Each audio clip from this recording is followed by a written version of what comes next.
सो ये वीडियो पहले की दो वीडियो से काफ़ी इंटरेस्टिंग होने वाली है क्योंकि इसमें जो बैक टेस्टिंग के नाम पे घपलेबाजी होती है उसको कवर अप करेंगे। मैंने देखा है यूट्यूब और इंस्टा में जो बैक टेस्ट होते हैं उसमें दो कॉमन एरर्स देखे हैं। और जो दूसरा वाला एरर है वो तो कुछ इस तरह है, लाइक आंखों में धूल झोंकने जैसा। सो हम one by one cover up करेंगे उन दोनों एरर्स को। पहला जो एरर है वो कुछ इस तरह है। इसके लिए मैंने एक स्ट्रेटेजी का यूज़ किया है, सुपर ट्रेंड स्ट्रेटेजी। ये मैंने ट्रेडिंग व्यू से ही लिया है। इसका जो बैक टेस्ट रिजल्ट है वो 58% है।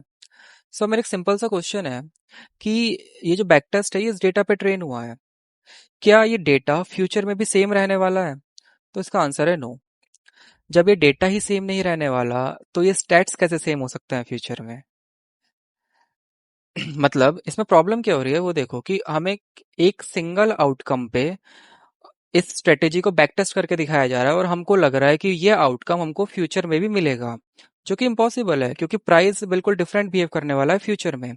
और ये हमने फर्स्ट वीडियो में भी देखा था अपनी, जिसमें हमने देखा था कि प्राइस का जो ऑटो कोरिलेशन था वो नियर टू जीरो था। इसका मतलब प्राइस अनप्रेडिक्टेबल है। सो इसमें हम क्या कर रहे हैं कि प्राइस की एक मूवमेंट पे, मतलब एक आउटकम पे हम स्ट्रेटेजी को बैक टेस्ट कर रहे हैं और हम सोच रहे हैं कि वो जो अब फ्यूचर में जो आउटकम है जो कि अनप्रिडिक्टेबल है उस पे भी वो सेम परफॉर्म करेगी, जिसकी प्रोबेबिलिटी बिल्कुल ज़ीरो है। बट अब एक कुछ जो महान लोग होते हैं ना, उनके माइंड में क्वेश्चन आ रहा होगा कि ठीक है मूवमेंट सेम नहीं होने वाली, बट ऐसा भी तो हो सकता है कि स्ट्रेटजी लॉस में ना जाए, प्रॉफिट में चली जाए। अभी वो दिखा रहा है 58%, क्या पता फ्यूचर में ये 80% हो जाए, 70% हो जाए।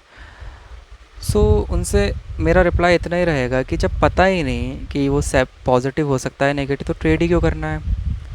शायद उस तरफ हमें ध्यान देना चाहिए जो हम पता कर सकें। सो ये थी हमारी पहली एरर।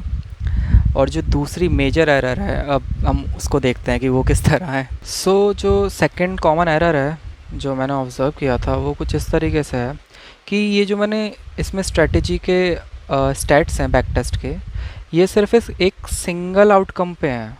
मतलब कि ये जो सिंगल डिस्ट्रीब्यूशन है मार्केट का, ये स्टडी सिर्फ इस पर टेस्ट हुई है, बट फ्यूचर में तो मार्केट का 1000 आउटकम हो सकता है, हमें नहीं पता क्या हो सकता है। और मैंने क्या किया, एक सिंगल आउटकम पे उसको टेस्ट करके बोला कि ये स्ट्रेटजी प्रॉफिटेबल है।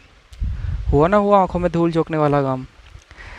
तो बिल्कुल वैसे ही है कि ये अब हम करने क्या वाले हैं, तो इस स्ट्रेटजी को स्टेट्स हैं इसको हम रन करेंगे। जो 1000 ऑफ आउटकम पॉसिबल हो सकते हैं फ्यूचर में मार्केट का, वो कैसे करेंगे? सो इसमें मैंने क्या किया है, ये पैरामीटर इनिशियलाइज़ किया है। इसमें हमारा विन रेट है 0.4, मतलब 40%। जो हमारी एवरेज विन है वो होगी 2000 और एवरेज लॉस है 1000, मीन्स 1:2 का रिस्क रिवॉर्ड रेशियो है। और नंबर ऑफ़ ट्रेड्स कितने हैं? 500। पहले मैं इसको आप एक सिमुलेशन दिखाता हूँ कि वन सिमुलेशन पे क्या नंबर्स आते हैं। और ये सिंगल सिमुलेशन में हमें मिली हमारी एवरेज फाइनल रिटर्न्स 500 ट्रेड्स पे 142। और अब सिंगल ट्रेड है तो एवरेज और बेस्ट वर्स्ट एक ही होगा। और ड्रॉ डाउन मिला है हमको 6। ये है सिंगल आउटकम। इसको 1000 सिमुलेशन पे टेस्ट करते हैं, मीन्स 1000 डिस्ट्रीब्यूशन पे। यहीं इसका असली सच पता चलेगा, जो एक्चुअल नंबर्स होते हैं। सो ये 1000 सिमुलेशंस हैं। इसमें हमें फाइनल रिटर्न मिली है 100%, जो पहले थी 140, जो कम हो गई है पहले से। और बेस्ट मिली है 208। बट वहीं जो हमारा ड्रॉ डाउन है वो आया 34। इसका मतलब, ड्रॉ डाउन का मतलब होता है जो हमारी मैक्सिमम लूजिंग स्ट्रीक होती है। इसका मतलब मैं 34 टाइम्स लगातार लूज कर सकता हूँ इस स्ट्रेटेजी में। अब सपोज मेरी इनिशियल कैपिटल थी इसमें 1 लाख, और मैंने अपना जो लॉस रखा वो रखा 1000। दैट मीन मैं कंटिन्यूसली 34,000 का लॉस कर सकता हूँ इस स्टेट्स के थ्रू। बट ऐसा होता क्यों है? मैं ये नहीं कह रहा कि स्ट्रेटेजी खराब है, स्टेट्स खराब हैं। स्टिल हम देख सकते हैं प्रॉफिटेबल है स्ट्रेटेजी, अगर एवरेज हम रिटर्न देखें। बट हम इसको कैसे मैनेज करेंगे जो ड्रॉ डाउन है? जब ये ड्रॉ डाउन आएगा तो ये होता है हमारा जो पोजीशन साइज होता है ट्रेड का। हो सकता है शायद मैं अपना लॉस कम कर दूं यहाँ पे तो वो ड्रॉ डाउन कम हो जाए। लाइक मैंने लॉस 500 कर दिया और मैंने विन कर दिया अपना 1000।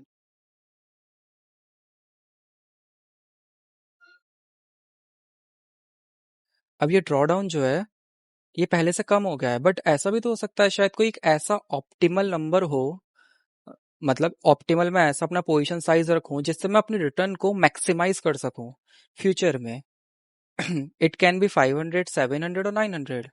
सो उसको फाइंड आउट करने के लिए कॉन्सेप्ट होता है क्वांट फाइनेंस में कैली क्रिटेरियन। वो हम देखेंगे नेक्स्ट वीडियो में। आई होप आपको समझ आया होगा लोग बैक टेस्टिंग के नाम पे कैसे बेवकूफ़ बनाते हैं।